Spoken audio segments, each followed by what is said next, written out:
Имена победителей первого конкурса молодых управленцев «Гордость Абхазии» были объявлены 25 августа. В список вошли 5 человек. По итогам оценок конкурсной комиссии и зрительского голосования первое место в проекте занял Саид Бея. Далее Стамур Кутарба, Александр Ачба, Алмахсит Оси и Абзак Цвижба. У каждого из этих ребят уже есть свои проекты, которые они планируют осуществить, работая в государственной системе управления. Например, Александр Ачба занимается разработкой проекта по онлайн-бюджету при поддержке администрации президента. По его словам, необходимо создать платформу, на которой будут размещаться траты бюджетных организаций. В чем состоит суть проекта? Мы создадим онлайн-платформу, и все министерства и муниципальные субъекты, которые причастны к тратам бюджета Республики Абхазия, будут обязаны ежемесячно, ежеквартально предоставлять всю финансовую информацию о своих тратах из бюджетных средств. То есть, к примеру, определенное министерство будет обязано предоставлять, сколько оно заплатило за те или иные работы, кому, и предоставлять все подотчетные документы. Эта платформа будет открытым для доступа всем гражданам Республики Абхазия и гражданам иных государств. Они смогут заходить, смотреть, кто на что потратил деньги, каким образом, насколько целесообразно это было. И в случае обнаружения нецелесообразных трат смогут подавать жалобы.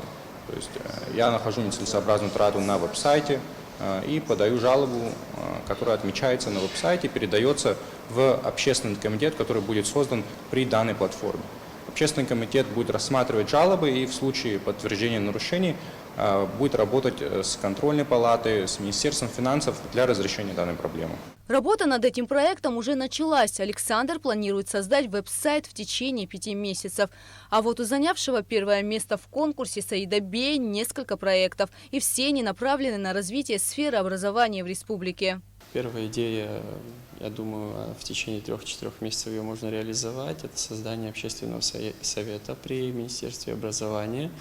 И данный совет, он крайне важен, потому что мы сегодня чувствуем запрос в обществе на обратную связь, так скажем, министерств, ведомств различных.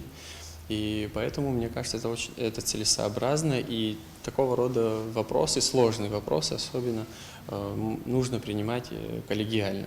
И тогда и в обществе возникнет гораздо меньше вопросов.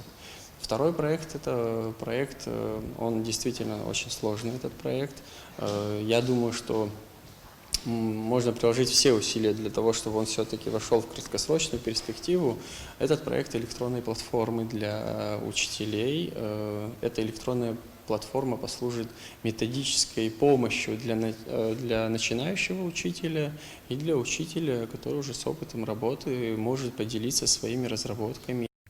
Саид Бея, директор и учитель школы в селе Алахадзе, задумывается и над проектом закона об образовании, которого все еще в республике нет. Закон об образовании, его нужно принимать, там есть, конечно же, возможно, какие-то подводные камни, связанные с финансированием каким-то, но, может быть, вначале даже опустить какие-то такие вопросы, такого острого углы можно сгладить временно, но при этом, конечно же, любой закон нельзя принимать в экстренном порядке, но при этом закон об образовании давным-давно должен был назреть. В общем, планов у молодых лидеров много. Главное – создать проекты, которые будут эффективно работать. Организаторы конкурса «Гордость Абхазии» подчеркивают, что первый проект молодых лидеров прошел успешно, и у него будет продолжение. Финалисты конкурса и полуфиналисты конкурса уже изъявили желание участвовать в конкурсе в следующем году. Это очень радует. Мы получаем огромное количество сообщений от молодых людей, которые хотят принять участие в конкурсе. И мы очень этому рады. Это значит, что у нас все получилось. 4 из 5 победителей конкурса «Гордость Абхазии» получили работу в государственной системе управления. Астамур Кутарба стал внештатным советником премьер-министра, Александр Ачба – помощником главы президентской администрации по антикоррупционной политике, Алмахсит Осия – помощником министра финансов по поддержке малого и среднего бизнеса, Абзак Цвижба стал советником министра культуры по международным связям, а Саид Бея пока работает на прежнем месте. Гугуцавардания, Ильдар Дамиров. Абхазское телевидение.